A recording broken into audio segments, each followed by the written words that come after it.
Sebelum lanjut nontonnya, Jangan lupa untuk like, komen, dan subscribe. jangan lupa juga nyalain loncengnya. Selamat menonton.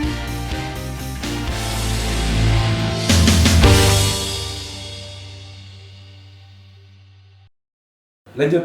Oke semuanya teman-teman, kita lanjut di episode kedua. Nah ini kita pembahasannya bakal, dan pasti kayaknya teman-teman juga pernah ada yang ngalamin ini tapi sudah bertobat mungkin. Aduh, ya. apa itu? Atau bahkan ada teman-teman yang mengalami ini dan mungkin lagi depresi, butuh jalan Tuhan gitu. Butuh Yes. jalan Tuhan, butuh penerangan dari Tuhan. Ini sudah ada, ya kan? Siapa? Perwakilan dari Tuhan itu. Perwakilan dari Tuhan itu sendiri, ya kan? Aduh, Udah ada sayang. hambanya di sini. Kita nggak tahu loh di luar sana ada yang depresi, ya kan? Iya, betul. Betul kan? Nah, kita tuh pengen bahas soal Bor, biasanya kan karena orang yang hamil duluan tuh kan dia kayak nggak sabaran gitu ya, makanya dia mengambil anak orang duluan. Biasanya gitu kan, nggak sabaran kan, atau misalkan ya gitu deh pokoknya kan. dia main unboxing anak orang aja. Soalnya zaman Bukan di unboxing, di spill lu. spill gak tuh. Oh Ini zaman unboxing itu sekarang. mesti direkam kan? Iya. Sekarang gitu harus direkam. Iya. Unboxing, di spill ya. Cuma itu kan Astaga. beda hal ya Beda kan, hal. beda hal. Bahaya ini. Agak ngeri ya zaman sekarang ya. Pinggir jurang ya, Wak. Kebiasaan pakai pesan pakai Shopee atau Iya. Tokopedia ini. Dulu. Nah Bor, karena permasalahannya tadi kayak Hamidun, MBA gitu, karena dia sudah diberkati sama gereja. Nah biasanya kan ya zaman sekarang ini banyak yang kayak baru nikah udah cerai. Oh iya, gitu kasus kan. perceraian banyak Iya ya. kayak artis kan banyak kan yang baru nikah sebentar udah cerai Iya. gitu. Nikah 3 tahun, 5 tahun cerai, bahkan yang baru sebulan langsung cerai. Kayaknya ada deh. Iya. Nah, aku mau tanya ke siapa nih? Sebut kali ya. Undi apa diundi? Aku bacain dulu deh soalnya. Tanggapan cerai, apa peran gereja terhadap pasangan yang cerai? Atau gini deh, simpelnya, karena udah diberkatin sama di gereja, boleh nggak sih dicerai? Di Alkitab ada nggak sih menjelaskan kayak pasangan yang sudah diberkati boleh cerai, sedangkan waktu kata-kata pas doa kan diberkati langkau gitu hanya Apa yang dipisahkan hanya- Tuhan tidak bisa dipisahkan kan manusia. ya, hanya maut yang bisa memisahkan, berarti Iya. cuma kematian doang kan yang bisa memisahkan, manusia nggak boleh. Iya, bukan Nah, pelakor. Nah, Bukan pelakor yang bisa Beda lagi. memisahkan maut. bukan pelakor. Nah, kalau cerainya bukan karena maut tapi karena memang sama-sama egois, bisa nggak? Kalau Siapa nih? Oke. Ya udah, dia lagi nyari. Oke, Kak Henry. Saya lagi cari ayatnya. Ya, cari ayatnya. Oke, Kak Henry. Kalau saya memang melihat bahwa memang Tuhan itu di Alkitab itu bilang membenci perceraian. Iya. Membenci perceraian. Kita sebagai hamba-hamba Tuhan juga kita nggak bisa istilahnya mengagree untuk perceraian itu. Tapi kalau kita bahas lagi, kenapa dulu di Alkitab tuh saya lupa ayatnya di mana yang dibilang bahwa kenapa dulu Musa itu mengizinkan Nah, iya itu. perceraian? Iya, benar. Aku mau nanya. Karena dia bilang tuh apa? Keras hatinya manusia. Jadi saya juga kalau sekarang nih di gereja, misalnya ada waktu itu saya pernah ada jemaat, dia tuh maksa mau cerai. Saya konselingin dulu dua-duanya. Istrinya dikonselingin, suaminya dikonselingin, sampai mereka tuh berdua mau berdamai. Nah waktu berdua mau berdamai, nggak tahu suaminya ini nakal. Suaminya buat ulah lagi. Kita tetap konselingin dua-duanya. Tapi kita gereja tidak menyarankan mereka untuk bercerai. Cuma karena ini sudah suaminya udah keterlaluan, dan apabila juga ada yang sampai udah fisik ya, udah mukul, KDRT gitu ya? KDRT segala macam. Kalau dari pihak keluarga juga sudah mereka memaksakan karena ini sudah sangat membahayakan. Ya itu apa boleh buat, tapi gereja tidak menyarankan itu keputusan mereka. Ya kita sebagai hamba Tuhan juga bilang bahwa ya pokoknya kalau bisa istilah kita bisa mendamaikan ya kita mendamaikan. Tapi kalau posisinya sudah kayak seperti itu, apalagi maaf kata kadang-kadang kan ada yang aneh-aneh lah gitu loh. Kalau sekarang tuh kasusnya tuh banyak yang aneh-aneh gitu ya. Jadi Ya kalau udah masalah pemukulan segala macam ya udah berbahaya ya kita pisahin dulu sementara. Tapi kalau memang itu keluarga segala macam udah susah menekan, ya gereja memberikan balik lagi ke mereka bahwa kita tidak, kan kita gereja nggak ngeluarin surat cerai kan. Iya jadi gereja saya juga nggak ini, cuma kita tetap konselingin berdua, kita kan tetap konselingin, kita kan tetap, karena prinsipnya bahwa di perjanjian baru Tuhan itu membenci perceraian loh, bukan melarang loh, Tuhan membenci perceraian. Jadi saya juga ada batasan sampai situ. Kalau sampai mereka memaksakan untuk perceraian, balik lagi kayak hukumnya Musa, karena Tuhan bilang bahwa karena kekedegilan, kekerasan hati mereka, ya itu begitu. Tapi saya bukannya mensetujui perceraian, tapi karena kekerasan, karena mungkin juga hal-hal yang lain saat ini yang membahayakan nyawa dan lain-lain, ya kita akan usahakan supaya misalnya dia pisah dulu atau gimana. Tapi kalau udah keputusan mereka sendiri, gereja atau hamba Tuhan tidak bisa menyarankan mereka cerai. Itu putusan mereka sendiri. Jadi tetap keputusan tetap ada di jemaat itu sendiri ya. Gereja nggak bisa kontrol sepenuhnya lah rumah tangga mereka gitu kan. Yang penting udah kayak ngasih tahu nih yang nasihat-nasihatnya gitu. Kalau dari Om Roy, dari Alkitabnya ada nggak? Saya ketemu di Markus 10 ayat 11. 10 ayat 11. Demikianlah firman Tuhan. Kayak di berasa di gereja ya? Udah gereja belum? Udah dong. Udah. Belum lagi. Katanya begini, lalu katanya kepada mereka, barang siapa menceraikan istrinya lalu kawin dengan perempuan lain, ia hidup dalam perzinahan terhadap istrinya. Jadi memang ada kasus-kasus yang tidak bisa dielakkan. Kadang-kadang perceraian itu menjadi solusi. Karena kondisinya benar-benar tidak baik lah gitu kan. Tapi siapa yang mengajukan cerai itu, maka dia harus siap tidak untuk menikah lagi. Oh, gitu. Iya. Yang mengajukan. Jadi kayak ngegugat cerai tapi dia nggak boleh nikah lagi. Nanti nggak boleh menikah lagi, karena kalau dia menikah dia berzina. Iya. Oke.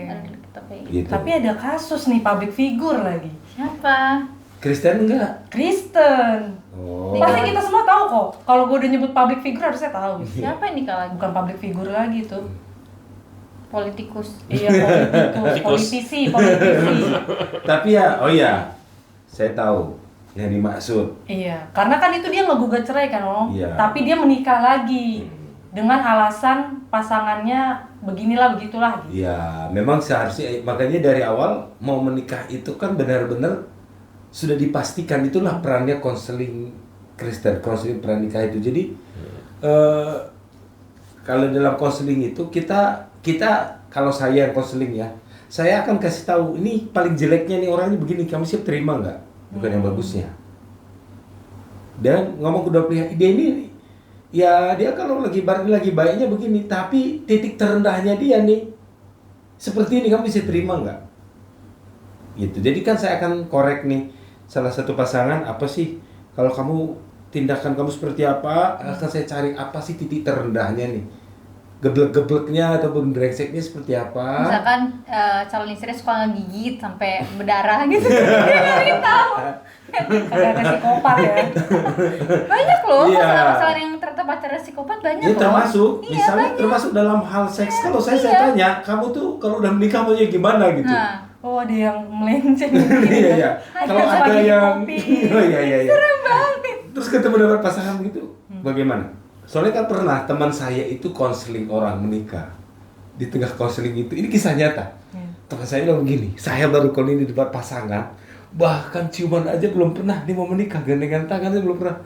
Saya curiga kalau saya itu jangan-jangan ini nggak suka sama perempuan. Kamu ini baru ketemu pasangan begini, luar biasa. Sebulan kemudian itu perempuan datang nangis-nangis ke beneran kantor suka. kita gereja. Dia bilang, Pak saya masih perawan katanya. Astaga, nggak disentuh saya. Nggak disentuh. Loh, tapi saya bener loh, ada kasus kemarin teman saya bosan cerita. Dia kalau nggak salah saya lupa 10 tahun apa 15 tahun menikah, tidak pernah disentuh. Kayak ada di itu. Tapi itu jalan berdua. Ini bukan orang terkenal, ini bukan orang terkenal. Jadi Teman-teman kan saya tahu. cerita. Tahu kayaknya deh. Jadi ini Ya, bener-bener, itulah. ini bukan artis, ini teman saya kok. Oh, iya, Dia iya. cerita. Tahu lagi. Kayak temen aku juga deh. Kayak aku juga kenal. Tadi habis ini bisikin ya. Habis ini bisikin. Sama kan namanya? Jadi ya seperti itu. Jadi ya Jadi makanya sebenarnya sekarang itu gereja itu sekarang harus juga menentukan bahwa dia benar perempuan dan laki-laki. di-spill dong kalau Kayak tes masuk polisi. ya enggak, kalau saya laki-laki saya akan tes gitu. Sebelum ini kamu udah pernah pacaran belum? Udah pernah ciuman? Ya. Jangan-jangan belum pernah. Karena kalau dalam seks pranikah, bimbingan pranikah itu seks itu juga dibahas. Dibahas seks. Gimana sih melakukan hubungan seks yang benar, yang sehat, yang aman? Dia misalnya di atas mobil sambil jalan kan nggak aman. Itu di dalam itu semua dibahas gitu kan. Di dapur bisa nggak? Bisa, karena ada bukunya seks dimulai dari dapur. Tapi pastikan dulu kompornya nggak menyala, kayak gitu ada pelajaran khusus. Wah, ilmunya hebat nih. Konseling pranikah mandi aja. Tapi gimana, ada nggak kasus yang emang dia kayak polos gitu, entah laki-lakinya atau perempuannya gitu, bukan menandakan bahwa dia memang suka sesama jenis gitu. Saya pernah menikahkan anak di Mentawai. Itu dia kelas 1 SMP kira-kira. Bentar, anak dinikahkan emang udah boleh nikah anak-anak? Daerah. Ya makanya dibilang Dia satu SMP 11 tahun di SMP. Mentawai. Tuhan Mungkin Yesus. Dia tidak sekolah karena SD, pengalaman. tidak sekolah. Jadi kalau sekolah kira-kira umurnya 11 tahun lah. 11 tahun ya SD. Ya Tuhan Ya, Yesus. itu anak-anak sih, remaja awal. Oke, baru tahu syukur. Saya yang pusing konselingnya, saya tanya, kamu menikah mau ngapain? Ah, bapak macam nggak tahu aja gitu. Ya saya nggak tahu, saya juga belum menikah gitu. Saya juga. Jadi mau enak-enak aja, aduh. Ya karena dia itu sebenarnya pernikahannya karena suku. Oh. Ya, itu Mendamaikan yang- suku. Iya, iya. Jadi supaya suku ini dan suku ini bersatu, dibikinlah pernikahan antar anak kepala suku. Ini pernikahan anak kepala suku. Ya memang itu sih nggak ada akte lahir, nggak ada apa kalau di kampung. Iya. Makanya tadi kan saya bilang, kalau orang-orang daerah itu ada yang begitu, cuma orang tua setuju, udah kawin aja langsung. Cuman Makanya dia pindah ke kota, dia repot. Iya, babakan. zaman itu tahun 99 itu di Mentawai, di pedalaman. Jadi ya saya harus konseling mereka. Gitu. Konseling anak 11 tahun. Dan 11 mereka, tahunnya masih main ini, comberan. Masih nyari ikan cere. Iya, nyari encu. Ya. ya Jadi- tapi itu kenyataan. Ya seperti itu. Jadi apa tadi pertanyaannya? Sudah Enggak, dijawab tadi kan? tadi Iya. sebenarnya Buya karena ada orang yang menikah tapi tidak pernah Sentuh bersentuhan. itu gue sampai gitu. Jadi memang kalau secara gereja ya, tadi kan tanya kalau bercerai gereja bertanggung jawab nggak? Iya kan? Kalau dalam struktur gereja itu yang konseling pasti akan dipanggil. Betul. Oh, ya mengkonselingkan. Iya. Iya. Itu dipanggil sama pihak gereja gitu kan, ada di gereja itu kan ada bidang-bidangnya. Yang konseling itu kan dipanggil dengan yang atasannya, apa gembalanya, gembala pembina kan panggil. Itu waktu konselingnya kamu bagaimana, dicek nggak gitu. Kalau dianggap pendeta yang melakukan konseling ataupun pemberkatannya itu nggak tepat, jadi dia bisa dipindahkan ke bidang lain. Oh. Gitu. Itu pendeta yang bertanggung jawab, yang mau konseling itu ya bertanggung jawab. Gitu. Kalau sampai perceraian belum setahun sudah bercerai, berarti dalam konselingnya ada kegagalan, kemungkinan. Berarti pendeta ada KPI-nya juga ya? Ada dong. Makanya pilihlah gereja yang punya standar. Gila. Makanya sekarang gereja itu pendeta itu nggak mudah untuk menangani hal-hal begitu tuh. Ya tapi memang juga ada keterbatasan ya. Kalau misalnya kayak begitu, misalnya dia waktu konseling juga ngebohong apa segala macam, kita kan nggak tahu ya.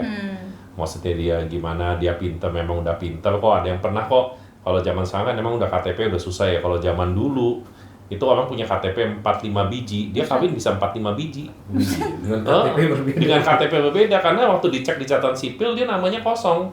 Dia belum nikah. Kalau sekarang udah nggak bisa ya. Jadi saya Sudah- pernah ada kasus begitu, Sudah nasional. dinikahin semua, istrinya semua datang, namanya semua beda. Punya surat nikah semua satu-satu, di gerejanya juga beda-beda. Sini namanya Karel, di sini namanya Albert, di sini Laturium. Laturium. Iya. Jadi itu namanya beda-beda kan, mereka cuma hanya menyocokkan antara nomor KTP, nama sama tanggal lahir kan. Iya. Nah, waktu mereka hitungnya semua nggak match, ya dianggapnya tidak pernah nikah. Gitu. Nah, waktu begitu dia nikah aja di gereja mana-mana, gereja kan cuma ngasih surat karena dia udah konseling. Nggak taunya akhirnya ada tuntutan di pengadilan, gerejanya dipanggil. Gerejanya dipanggil, ini kenapa lu nikahin? Nggak taunya KTP-nya lelet, ya udah. Bukan salah gereja. Jangan kayak gitu ya. Jangan. Sekarang puji Tuhan ya, KTP itu cuma satu. Nomornya satu, jadi puji Tuhan. Jadi tidak akan ada kasus itu lagi. Aneh-aneh aja orang-orang ini ya. Tapi nyambung lagi ke yang tadi udah dijelasin sama Om Roy, kan tadi dibilang kalau yang gugat cerai itu tidak boleh menikah lagi. Karena pasangan juga masih hidup kan. Nah, kalau misalkan pasangan yang maksudnya ini cerai mati gitu, Itu bisa. itu berarti bisa menikah lagi Bisa, karena ya. meninggal dunia. Kalau mati diracunin sama suaminya. Itu beda, nggak tahu ya, wow, urusan dapur orang. Itu ke pengadilan dulu. Oh ya, itu nanti pengadilan yang ini ya selanjutnya. Itu bisa. Itu bisa, kan cerai mati namanya. Iya, itu Cerai cerai mati. Itu bisa. Iya, berarti kalau misalkan emang salah satu entah perempuan atau laki-laki punya akal bulus ya kan, gue mau kawin lagi, dibunuh ya kan, bisa jadi itu ada. Makanya nggak boleh akal bulus. Akal bulus. Hidup tuh harus benar-benar tulus. Makanya berhati-hatilah. Dalam memilih pasangan dan bergereja dan memilih gereja. Bener loh. Ya, Makanya saya dulu kalau dulu ya guru biologi saya itu ya dulu tuh aduh ini agak nakal sih guru. Jadi kalau dia sampai ngomong gini, kan dia guru biologi ya. Coba ya kalau kamu nanti pacaran, nggak apa-apa, pegang aja tangannya. Bener nggak dia? Tangannya jarinya 5, gitu kan? Dia ngomong begitu. Bener nggak dia tuh bener-bener laki-laki gitu loh. Oh iya. Jadi istilahnya tuh dia tuh kalau ngomong dibilang, lu mesti kawin dengan bibit unggul. Bibit Gitu. Bibit unggul. Jadi dia bilang kalau itu Itu guru biologi. yang ujung-ujungnya di spill dan di unboxing gitu. Make sure, yakin. Jadi saya dulu punya guru biologi begitu. Coba dilihat jarinya 5 nggak, kukunya bener nggak, Aduh. matanya gimana, hidungnya gimana, kupingnya gimana gitu. Semua itu karena apa? Itu secara genetik kan mempengaruhi. Nah itu juga mungkin gitu ya. Kalau zaman sekarang kan mungkin ada yang setengah-setengah tuh. Nah itu mesti bener-bener dicek gitu loh. Karena ada memang desakan orang tua, lu mesti Iya, cepet kawin. iya. Gitu kan. Padahal ya dia nggak bisa kayak begitu. Kasihan lu itu kayak gitu. Jadi penasaran sama yang cerita kok Henry tadi? Itu lagi ya. Gue udah berusaha untuk melupakan tadi. Masih penasaran otak gue. Terus salahnya Ganti topik, kembali ke laptop. Ini jatuhnya nanti kita gibah ya. Kalau kita bahas itu lagi, jatuhnya nanti kita gibah. off cam aja kali ya. Tapi gue penasaran sama gereja yang memberkati pernikahan cerai masih hidup. Padahal dia memberkati. Ada yang tadi kita bahas. Kan ujung-ujungnya dia menikah lagi. Kan tadi dia bilang nggak boleh, tapi gereja yang memberkati gitu Iya, ya. itu berarti ada, maksudnya Ya, emang ada gereja tertentu yang membolehkan gitu ya? bukan membolehkan, mungkin ya mereka misinformasi kan. Nah, ya itu Iya. pasti sih. Misinformasi. Iya, mereka Nggak tidak dikasih tahu. historinya Iya. gimana. Masa public figure nggak tahu? Ini ngomong public figure kah? Politisi. Ya, Caleg gini, caleg. Terkenal loh itu. tapi ya mungkin apa namanya ya? Ya bisa aja sih, gereja juga kan isinya manusia. Bisa pura-pura misinformasi, bisa juga pura-pura tidak mau cari tahu. Ya kan bisa jadi itu tergantung kepada oknumnya. Gitu itu bisa. kan. Itu yang pertama. Yang kedua adalah kadang-kadang jadi gereja itu serba salah juga. Oke. Kalau nggak diberkati, apakah ada efek samping yang lain? Hmm. Ya misalnya, udah Bapak nggak memberkati, saya cari ustadz aja lah. Ya kita nggak ngerti kan. Kalau saya nggak mikir gitu ya. Jadi kalau saya pernah berpikir bahwa kenapa saya juga ada, dulu saya juga berpikir saya nggak pernah ada kasus yang hal ini.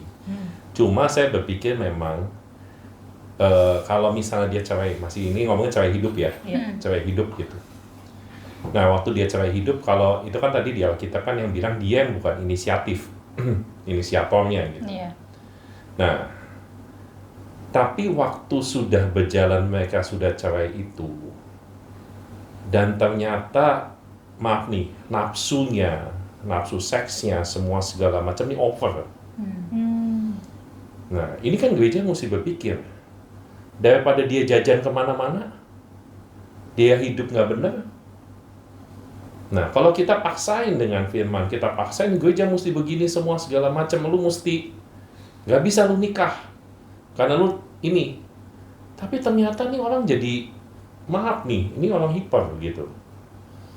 Nah, ini sebenarnya jadi bahan pemikiran saya. Saya belum pernah kasus gitu. Cuma saya waktu itu pernah berpikir, kalau sampai dia akhirnya jadi nakal, liar, jadi ketemu perempuan siapa, ngerusak rumah tangga orang, apa segala macam, jadi begitu.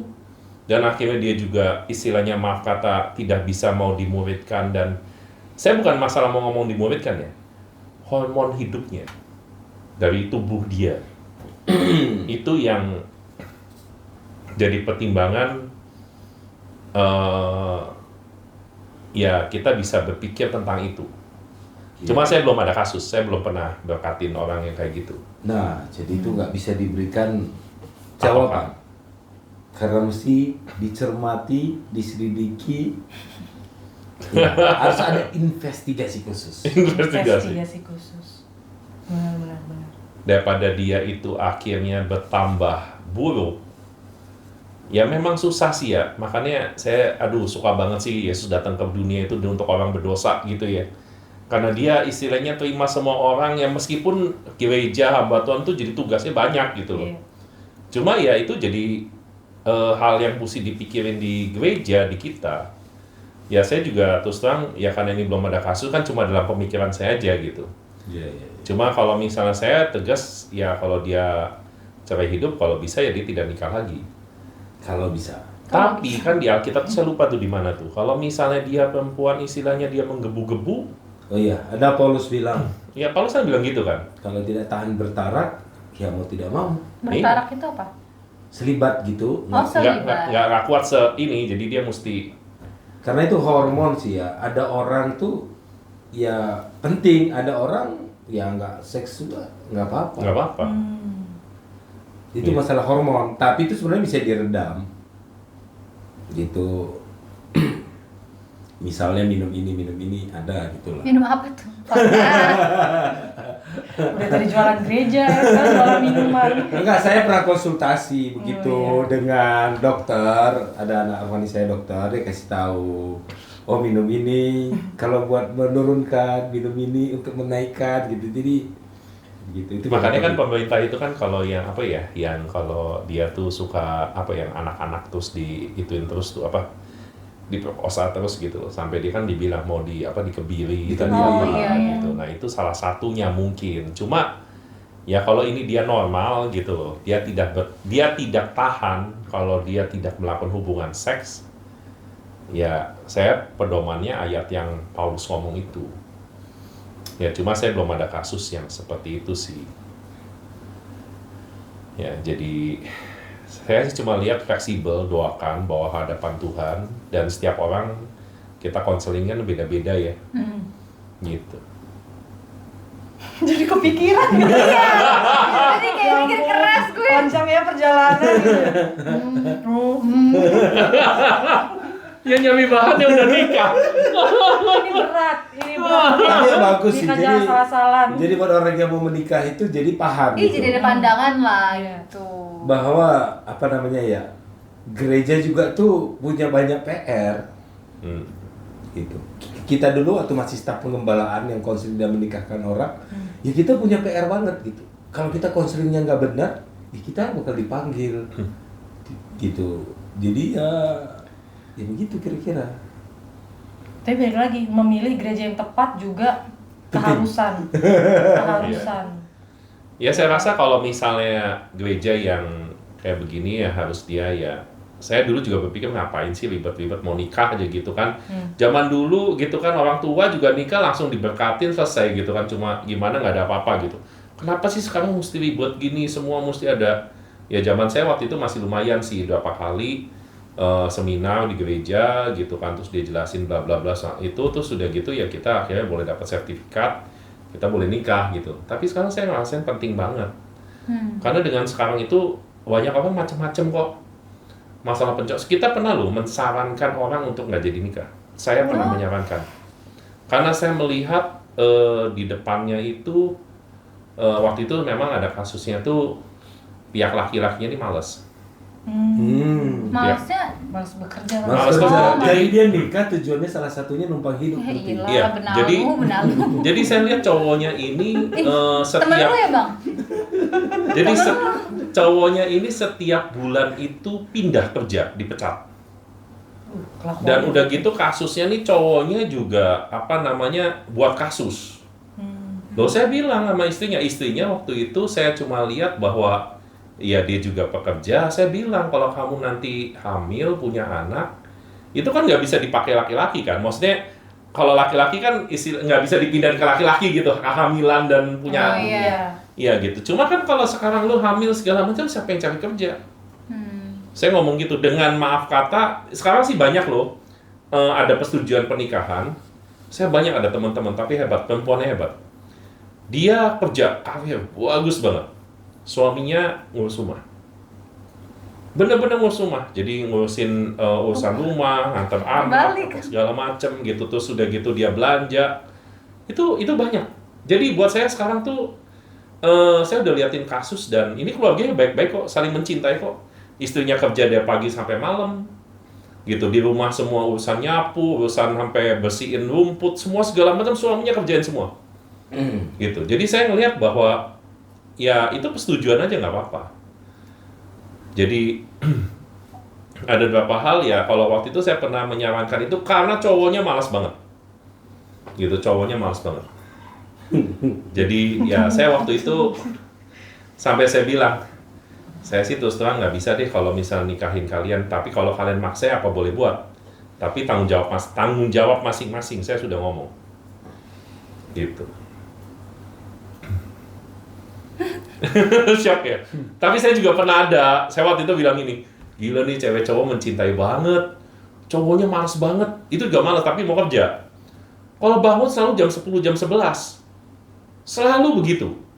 Saya sampai ngomong gini, istrinya kerja karir bagus, dia udah jadi pemegang jadi dia pemegang kunci, jadi di sekolah itu, sekolah internasional, dia yang megang izin license Cambridge-nya. Wah hebat ini, gajinya gede.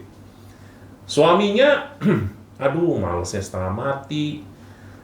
Aduh saya sampai ngomong, ya Tuhan ini bisa bertahan berapa lama gitu ya. Cuma saya lihat cowoknya baik gitu. Cowoknya baik gitu kan, semua segala macam. Jadi saya nggak tega gitu. Oh, jadi modal baik penting. Ya. Iya. Jadi tapi hidup. akhirnya dia tetap menikah. Sampai sekarang saya jujur kagum sama dua orang nih. Mereka nggak dikawinin anak sih, tapi hidupnya happy banget. Dan suaminya juga, aduh, memang ya itu berkat Tuhan tuh ada aja. Mungkin dia baik atau gimana ya suaminya ya. Jadi waktu dikala dia mau dipecat di kantor itu, misalnya suami mau dipecat, paginya dia dapat order gede sekali. Jadi perusahaan itu tidak pernah dapat order segede itu selama perjalanan perusahaan. Dia pagi itu ada nurunin order besar sekali sampai bosnya mau mecat dia, nggak jadi. Dan saya bilang ini sampai karena lo dipecat kan ya, masuk jam 10, jam 11, jam 10, jam 11 gitu kan. Terus akhirnya ya dia pindah kerja lagi, karirnya jadi bagus. Sekarang anaknya sih bagus sih, jadi tetap bisa bangun pagi gitu ya, tanggung jawab. Tapi hidupnya enak. Setiap tahun bisa jalan-jalan ke Jepang 2 bulan, pergi kemana lagi ke luar negeri, semua segala macam. Tapi happy gitu. Makanya waktu kita konselingin tuh kita tahu sih gitu, nih orang nih bakal, aduh ini kayaknya bisa nipu nih kayaknya gitu kan. Jadi kita ada agak sedikit menyarankan, aduh saya jujur ya, aduh berat sekali nikahin kalian tuh, berat sekali. Saya sih berharap, ya maksudnya kalau kamu bisa cari pria lain, Cari dulu. cari yang lain gitu. Kalau udah mentok baru ke dia lagi. Mentok nggak itu? Mentok ke dia lagi. Ya kalau udah bucin ya apa boleh buat ya. Emang udah Iya, bucin. Udah cinta. Jadi konklusinya nih untuk yang di episode sekarang ini tentang tanggapan cerai di Kristen itu, kalau cerai hidup itu nggak boleh. Jadi kalau misalkan cerai mati itu baru boleh. Karena udah dibahas tadi di Iya. Matius, Markus atau di mana? Matius tadi? tadi. Di Matius 10 ya? Kayaknya sih. Ingat gue. Pokoknya di Alkitab kalau nggak salah di Markus Matius. 10. Oh, Markus 10. Markus 10. Kalau bercerai itu memang nggak boleh Kecuali gerejanya dibohongin. Baru itu bisa. itu baru bisa gitu ya. Jadi dan kalau sudah bercerai siap untuk tidak menikah ya, lagi. yang menceraikan ya, yang menggugat itu siap untuk tidak menikah lagi. Lalu untuk peran gereja sendiri terhadap perceraian itu ternyata aku baru tahu berat banget loh. Tugas seorang gereja, tugas seorang pendeta dan sebuah gereja itu ternyata berat banget. Karena tadi yang dibilang Ko Henry kan, sampai mental health pun itu dipikirkan oleh gereja. Iya. Karena kan tadi ada kasus KDRT, makanya harus maksudnya break dulu gitu lah, pisah dulu untuk sementara waktu. Ternyata sedetail itu gereja mempersiapkan pasangan ini ke jenjang pernikahan. Gitu. Lalu yang terakhirnya tadi Abu menikah 2 kali. Kristen boleh apa enggak? Menikah 2 kali. Itu sama kayak yang di awalnya. Boleh 2 kali kalau pasangannya meninggal. Boleh menikah 2 kali kalau pasangannya cerai mati. Iya, kalau meninggal lagi boleh menikah lagi, lagi boleh menikah lagi. Jangan, dia kan meninggal, butuh pendamping ya kan. Kok dari bahasa lo meninggal lagi, seakan-akan lo berharap dia meninggal lagi biar nikah ya kalau kan kita nggak tahu. Bukan diracun kan? Iya, bukan diracun. Bukan akal bulus. Jadi gitu ya guys, nggak boleh bercerai kecuali memang pasangannya meninggal. Atau yang kedua adalah case-nya bukannya gereja tidak menyarankan untuk bercerai, tetapi kalau memang udah mentok banget nih memang harus cerai, si penggugat ini tidak boleh untuk menikah lagi. Gitu. Biasa aja dong Om Makin. Iya, karena ada satu pesan tadi paling akrab. Apa tuh? Karena Yesus membenci perceraian. Membenci Perceraian. Iya. Membenci perceraian. Nggak bisa habis. Jadi ilustrasinya, iya kan, bersatu kita menang, bercerai hancur semua gitu ya. Kita nggak hancur, kalau kita sih menang ya kan. Menang. Oke, terima kasih Oke, semuanya. terima kasih. Tuhan Tuhan Yesus memberkati. memberkati.